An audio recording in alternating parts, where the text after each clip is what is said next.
Sa bawat tahanan sa Pilipinas, may kwento ng sakripisyo at pag-asa mula sa ating mga overseas Filipino workers o OFW.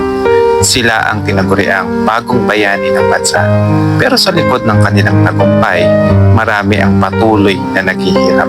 Ako si GATV at sa video na ito tatalakayin natin ang totoong kalagayan ng OFW ngayon, ang kanilang mga laban, problema, at ang papel ng gobyerno sa kanilang buhay.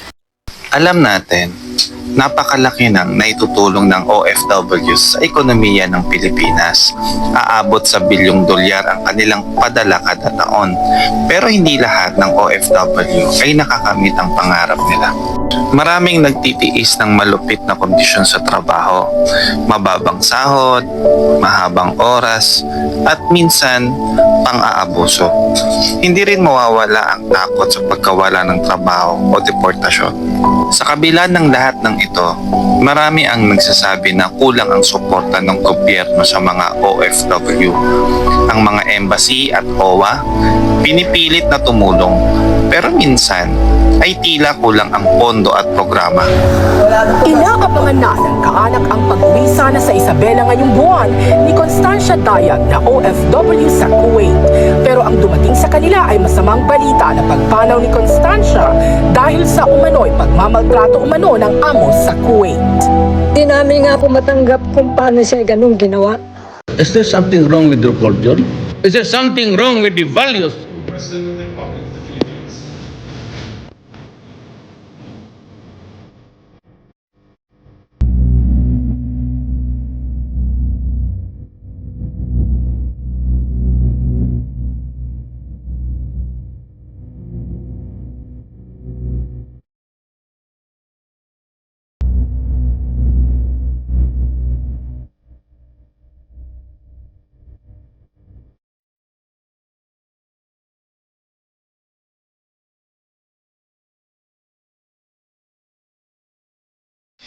Paano kaya kung mas magiging proactive ang gobyerno sa pagprotekta sa mga OFW natin? May mga kaso na naiiwang pamilya, delayed assistance, at hindi sapat na ayuda. Hindi rin biro ang pressure sa mga OFW na magpapadala ng pera para sa pamilya. Ngayon, tumataas ang presyo ng bilihin, mababa naman ang halaga ng padala dahil sa mga gastos sa buhay abroad. Marami sa kanila ang natutulog sa takot, naguguluhan kung paano sasapat ang perang ipadadala para sa pang-araw-araw na gastusin ng pamilya. Hindi ko ito ipopost para kawaan. Ipopost ko ito para makatulong sa iba na huwag kaawaan yung sarili nila basta may kanin. Go! Walang ulam? Ba't sa Pinas may ulam ka ba araw-araw? Wala din. Dito at least, wala kang ulam pero may trabaho ka, sumasahod ka. Nakakapag-provide ka sa pamilya. Yun na uso yung kakaawaan mo yung sarili mo.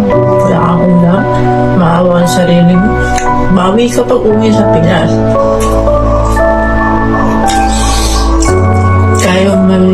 Kaya mga gusto mag-abroad dyan. Mag-isip kayo ng mabuti kasi kung na yung loob nyo, kung wala kayong mapapala, iiyak at iiyak lang kayo dito.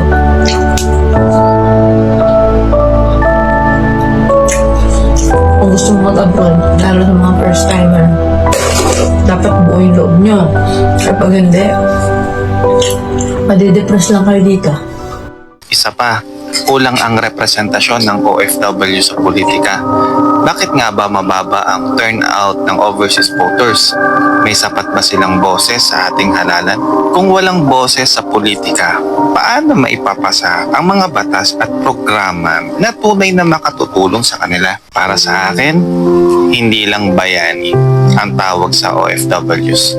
Dapat silang ituring na tunay na parte ng pambansang kaunlaran at demokrasya. Kailangan silang protektahan, pakinggan, at bigyan ng tunay na oportunidad na umunlad, hindi lang sa abroad, kundi pati sa Pilipinas. Kayo, ano ang mga kwento o karanasan ninyo tungkol sa pagiging OFW o pamilya ng OFW? I-share nyo sa comment section. Huwag kalimutan mag-like, mag-subscribe, at i-share ang video na ito.